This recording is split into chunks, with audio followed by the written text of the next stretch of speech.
Hello friends, welcome back to Vidya's Telugu channel. ఎలా ఉన్నారండి? మీరందరూ బాగున్నారా?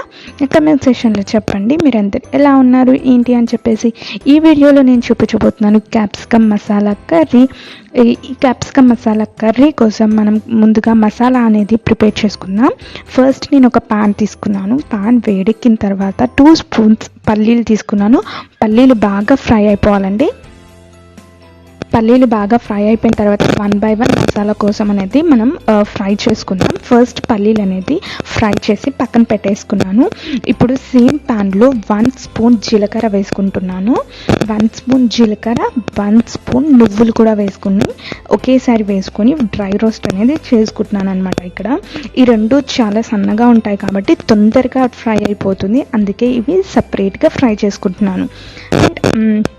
ఇది పక్కన తీసి పెట్టేసుకున్న తర్వాత ఇప్పుడు ధనియాలు కూడా కొద్దిగా అంత ధనియాలు వేసేసుకొని ఫ్రై చేసుకుంటున్నాను. ఎందుకంటే నేను ధనియాల పొడి కూడా యాడ్ చేసుకుంటాను. లేదంటే మీరు ఇక్కడే కొంచెం ధనియాలు ఎక్కువ తీసుకొని ఫ్రై చేసేసుకొని గ్రైండ్ చేసి పెట్టేసుకోవాలి పక్కన.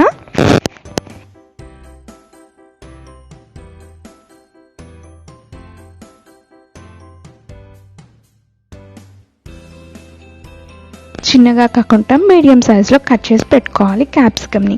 ఇప్పుడు ఒక పాన్ తీసుకున్నాను కర్రీ ప్రాసెస్ కోసం.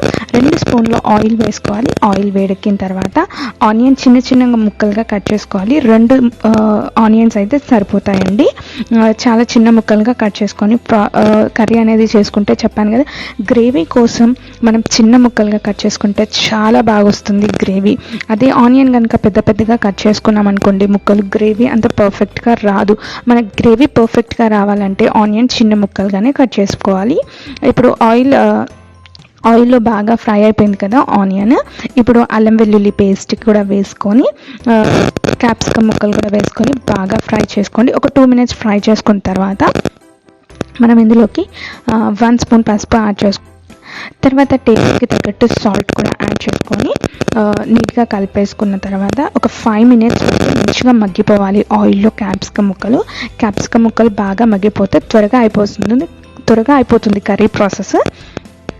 తర్వాత ఇందులో ఒక టమాటో కట్ చేసి వేసేసుకోవాలి.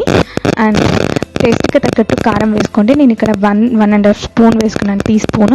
1 స్పూన్ అయితే సరిపోతుంది, ఎందుకంటే మనం ఆల్రెడీ పచ్చిమిర్చి వేసుకున్నాం కదా, కారం ఎక్కువ అయిపోతుంది. 1.5 స్పూన్ వేసుకోండి. ఎక్కువ తినే వాళ్ళు ఎక్కువ వేసుకోండి. నేను 1/2 టీ స్పూన్ ధనియాల పొడి కూడా వేసుకున్నాను, ఎందుకంటే కొంచెం ధనియాలు యూజ్ చేశాం కాబట్టి కొంచెం వేసుకున్నాను. కలిపేసుకొని ఇప్పుడు ఇందాక గ్రైండ్ చేసి పెట్టుకున్న పౌడర్ ఉంది కదా, మసాలా పౌడర్, అది వేసేసుకొని మొత్తం వేసేసుకోండి. ఒక 3 స్పూన్స్ 4 స్పూన్స్ వరకు వస్తుంది. మొత్తం వేసేసుకొని కలిపేసుకొని మనకి గ్రేవీకి తగ్గట్టు వాటర్ వేసుకోండి. నేను పెద్ద గ్లాస్లో 1/2 గ్లాస్ వాటర్ తీసుకున్నాను అనమాట. సో 1/2 గ్లాస్ వాటర్ గ్రేవీ వేసుకోవచ్చు. నేను ఇక్కడ 250 గ్రామ్స్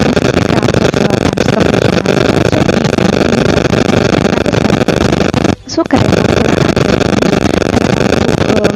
ఉడికేటప్పుడు వేసుకుంటే ఏంటంటే